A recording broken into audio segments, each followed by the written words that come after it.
Cinema ಅಂದರೆ ಮಾಯಾಲೋಕ, ಭ್ರಮ ಜಗತ್ತು. ಅಲ್ಲಿ hero, heroine, fight, song, sentiment ಎಲ್ಲ ಇರತ್ತೆ. ಆದರೆ ಅಷ್ಟೇ ಸಾಕಾ? ಮನೋರಂಜನೆಗೆ ಇನ್ನೂ ಏನೂ ಬೇಕು ಅಂತಾನೆ ಪ್ರೇಕ್ಷಕ. ಅದೇನು? ಅದುವೇ ಐಟಮ್ ಸಾಂಗ್. ಆಗ ಕ್ಯಾಬ್ರೆ ಅಂತಿದ್ರು, ಈಗ ಐಟಮ್ ಸಾಂಗ್ ಅಂತಾರೆ. ಆ ಕಾಲಕ್ಕೆ ಜಯಮಾಲಿನಿ ಆದ್ರೆ ಈ ಕಾಲಕ್ಕೆ ಮುಮೈತ್ ಖಾನ್, ರಚನಾ ಮೌರ್ಯ. ಹೀಗೆ ಐಟಮ್ ಸಾಂಗ್ಗಳಿಗೆ ಹೆಜ್ಜೆ ಹಾಕುವವರ ಇತರರ ಹೆಸರು ನಮ್ಮ ಮುಂದೆ ನಿಲ್ಲತ್ತೆ. ಹೆಸರು, ವ್ಯಕ್ತಿ ಬದಲಾದ್ರೂ ವಿಷಯ ಬದಲಾಗೋದಿಲ್ಲ. ಅಲ್ಲಿ ಆ ಹುಡುಗಿ ಕುಣಿತಾ ಇದ್ರೆ ಇಲ್ಲಿ ಪ್ರೇಕ್ಷಕನ ಎದೆ ಹೊಡೆದುಕೊಳ್ಳುತ್ತೆ. ಅವರು ಬೆವರು ಹರಿಸ್ತಾ ಇದ್ರೆ ಇಲ್ಲಿ ಪ್ರೇಕ್ಷಕರ ಮೈ ಬೆಚ್ಚಗಾಗತ್ತೆ. ಅಂತ ಡ್ಯಾನ್ಸರ್ಗಳನ್ನ ಪರಿಚಯಿಸುವ ಕಾರ್ಯಕ್ರಮವೇ ಮದನಾರಿ. ನೀವು ನೋಡಿರೋ ಡ್ಯಾನ್ಸರ್ಗಳ ಬಗ್ಗೆ ಮಾತು, ಆದ್ರೆ ನೀವು ನೋಡಿರದ, ಕೇಳಿರದ ಸಂಗತಿಗಳ ಅನಾವರಣ. ಇದು ಮದನಾರಿ.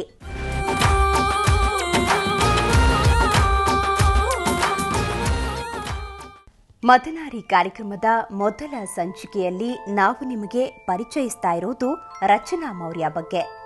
ಇತ್ತೀಚೆಗೆ ಬರ್ತಾ ಇರೋ ಐಟಮ್ ಡ್ಯಾನ್ಸರ್ಗಳಲ್ಲಿ ಕನ್ನಡದಲ್ಲಿ ತುಂಬಾ ಕಾಣಿಸ್ಕೊಂಡ ಡ್ಯಾನ್ಸರ್. ಆಕೆಗೆ ಕೈತುಂಬಾ ಆಫರ್ಗಳು, ಬರ್ಡೇಗಳಿಗೆ ಮೈತುಂಬಾ ಕಣ್ಗಳು. ಮುಂಬೈನ ರಚನಾ ಬಾಲಿವುಡ್ನಿಂದ ಬಂದು ದಕ್ಷಿಣ ಭಾರತದಲ್ಲಿ ನೆಲೆಯೂರಿದವಳು. ಕನ್ನಡಕ್ಕೆ ಬಂದಳು, ಗೆದ್ದಳು. ಈಗಾಗಲೇ ಸಿನಿಮಾಗಳ ಸಂಖ್ಯೆ 15 ಮೀರಿತು. ಇತ್ತೀಚೆಗೆ ಕನ್ನಡಕ್ಕೆ ಬಂದು ಡ್ಯಾನ್ಸ್ ಮಾಡಿದ್ದು ಕರಿಚಿರತೆ ಸಿನಿಮಾದಲ್ಲಿ. ಹೀಗೆ ಹೇಳ್ತಾ ಹೋದ್ರೆ ರಚನಾ ಮೌರ್ಯ ಬಗ್ಗೆ ಇಂಟ್ರೆಸ್ಟಿಂಗ್ ಕಥೆಗಳಿವೆ.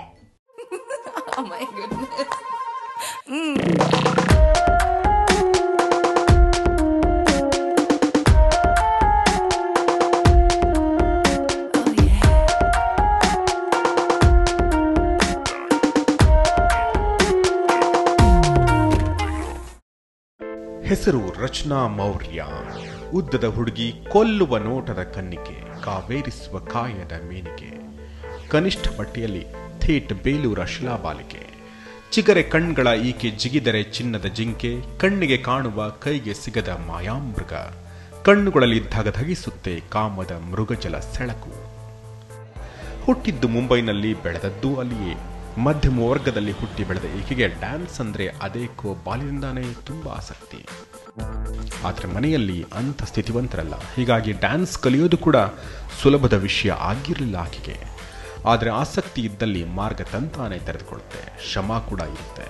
ಹೀಗೆ ಶ್ರಮ ವಹಿಸಿ ಡ್ಯಾನ್ಸ್ ಕಲಿತದ್ದು ಮುಂದೆ ಕೈ ಬಿಡಲಿಲ್ಲ. ಬಾಲಿವುಡ್ನ ತೆಕ್ಕೆಗೆ ಈ ಮಾಯಾಂಗನೆ ಬಿದ್ದೇ ಬಿಟ್ಲು.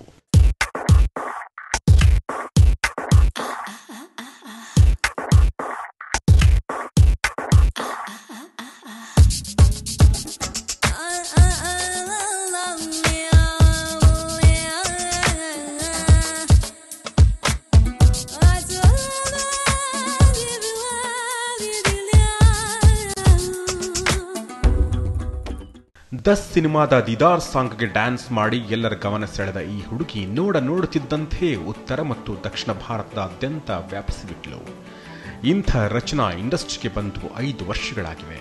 5 ಭಾಷೆಗಳಲ್ಲಿ ಡ್ಯಾನ್ಸ್ ಮಾಡಿ ಆಗಿದೆ. ಸಿನಿಮಾಗಳ ಸಂಖ್ಯೆ 25 ದಾಟಿದೆ. ಆದಾಗ್ಯೂ ಹಿಂದಿ ಹೊರತುಪಡಿಸಿ ಈಕೆಗೆ ಯಾವ ಭಾಷೆಯೂ ಬರುವುದಿಲ್ಲ. ಹಾಗಂತ ಅದಕ್ಕೆ ಯಾಕೆ ಬೇಜಾರಾಗಬೇಕು? ಯಾಕೆಂದ್ರೆ ಈಗ ಈಕೆ ಬಹುತೇಕ ಎಲ್ಲ ಭಾಷೆಗಳ ಪಡ್ಡೆ ಹುಡುಗರಿಗೂ ಗೊತ್ತು, ಪಡ್ಡೆ ಹೃದಯದ ದೊಡ್ಡವರಿಗೂ ಗೊತ್ತು. ಬಳ್ಳಿಯಂತೆ ಬಳುಕುತ್ತಾ, ಸೌಂದರ್ಯದ ಭಾರಕ್ಕೆ ತುಳುಕುತ್ತಾ ತೆರೆಯ ಮೇಲೆ ಈ ಜವ್ವನೆ ಬರುತ್ತಿದ್ದರೆ ಆ ರಸಗವಳವನ್ನು ಸವಿಯುವ ರಸಿಕರ ಕಣ್ಣಲ್ಲಿ ಈಕೆ ಥೇಟ್ ರಾಣಿಜೇನು. ಬಳುಕುತ್ತದೆ ಅಂಗಾಂಗ, ಪೊಳಕಗೊಳ್ಳುತ್ತಾನೆ ಪ್ರೇಕ್ಷಕ.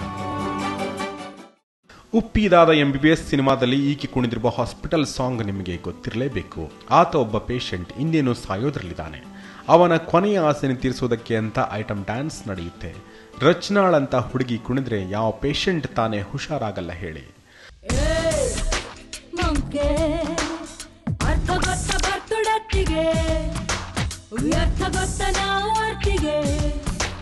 ಎಲ್ಲಾನು ಎಲ್ಲಿಗೋಕೆ, ಟೆನ್ಷನ್ ಸುಮ್ನೆ ಯಾಕೆ, ಸಾಯೋಕೆ ಮುಂಚೆ ಸಾಯೋದೇ ತಕೆ.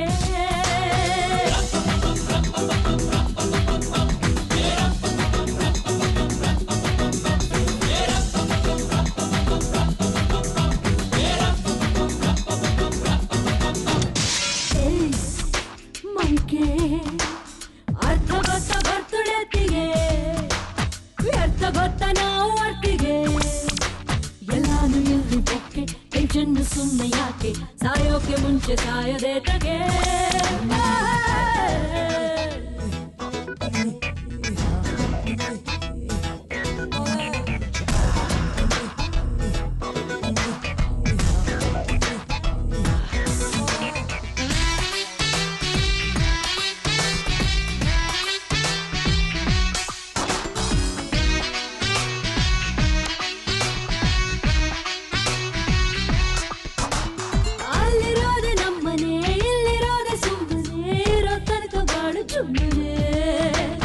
ಚಿತೆಗೆ ಮತ್ತು ಚಿಂತೆಗೆ ವ್ಯತ್ಯಾಸವ ಸೊನ್ನೆ ಎರಡು ಕೂಡ ಸುಡುವ ಜಾತಿನೇ ನಿನದೆ ಈ ಮತ್ತು ಈ ಹೊತ್ತು ಅಂಜಬೇಡ ಅಳುಕಬೇಡ ನಿನ್ನಿಷ್ಟ ಬಂದಷ್ಟು ದಾಚಿಕೋ ಹೊರದೆ ಇದ್ರೂನು ಮೇಲ್ನೋನು ಕುಕ್ಕಬೇಡ ತಗ್ಗಬೇಡ ನೀ ನಿನ್ನ ಪಾಲನ್ನ ಕಿತ್ತುಕೋ ಏನೇ ಆದ್ರೂನು ತಂಡ ತಂಡ ಕೂಲ್ ಕೂಲ್ ಅಲ್ಲಿಂದ ಆರಂಭಿಸಿ ಇಲ್ಲಿಯವರೆಗೆ ಅನೇಕ ಚಿತ್ರಗಳಲ್ಲಿ ತನ್ನ ಮಿಂಚಿನ ಮೈಮಾಟದಿಂದ ಎಲ್ಲರನ್ನೂ ಪೇಷಂಟ್ ಮಾಡ್ತಾನೆ ಹೋಗಿದ್ದಾಳೆ ರಚನಾ.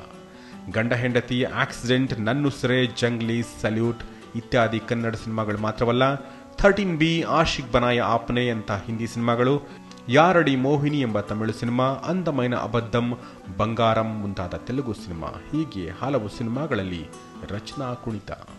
ಯಾವ ಬಟ್ಟೆ ತೊಟ್ಟರು, ಯಾವ ಸ್ಟೆಪ್ ಹಾಕಿದ್ರೂ ರಚನಾ ಕುಣಿತದ ಗಮ್ಮತ್ತೇ ಬೇರೆ.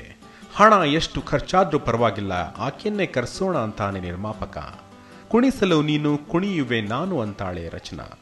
ಹೀಗೆ ಕುಣಿಯೋ ರಚನಾ ಕನಸು ಕಂಗಳಿಂದ ನಾಯಕಿ ಪಾತ್ರ ಸಿಗುತ್ತೆ ಅನ್ನೋ ನಿರೀಕ್ಷೆ ಮಾಡ್ತಾ ಇದ್ದಾಳೆ. ಈಗಾಗಲೇ ತಮಿಳು ಮತ್ತು ತೆಲುಗುಗಳಲ್ಲಿ ಆಫರ್ಗಳು ಬಂದಿವೆ.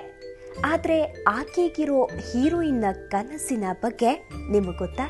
ಇದು ಪಂಚಭಾಷಾ ತಾರೆ ರಚನಾ ತೆರೆಯ ಮೇಲೆ ಹೇಗೆ ಕಾಣಿಸ್ಕೊಳ್ತಾರೆ ಅನ್ನೋದ್ರ ಬಗ್ಗೆ ಇರುವ ಮಾತಿದು. ಆದ್ರೆ ಒಬ್ಬ ಐಟಮ್ ಡ್ಯಾನ್ಸರ್ ಅನ್ನ ಅರ್ಥ ಮಾಡ್ಕೊಳ್ಳಿಕ್ಕೆ ಇಷ್ಟೇ ಸಾಕ? ಇಲ್ಲ, ಮತ್ತಷ್ಟು ಇಂಟ್ರೆಸ್ಟಿಂಗ್ ಮಾತುಗಳನ್ನ ನಿಮ್ಗೆ ಹೇಳೋದಿದೆ. ಅದಕ್ಕಿಂತ ಮುನ್ನ ಒಂದು ಪುಟ್ಟ ಬ್ರೇಕ್.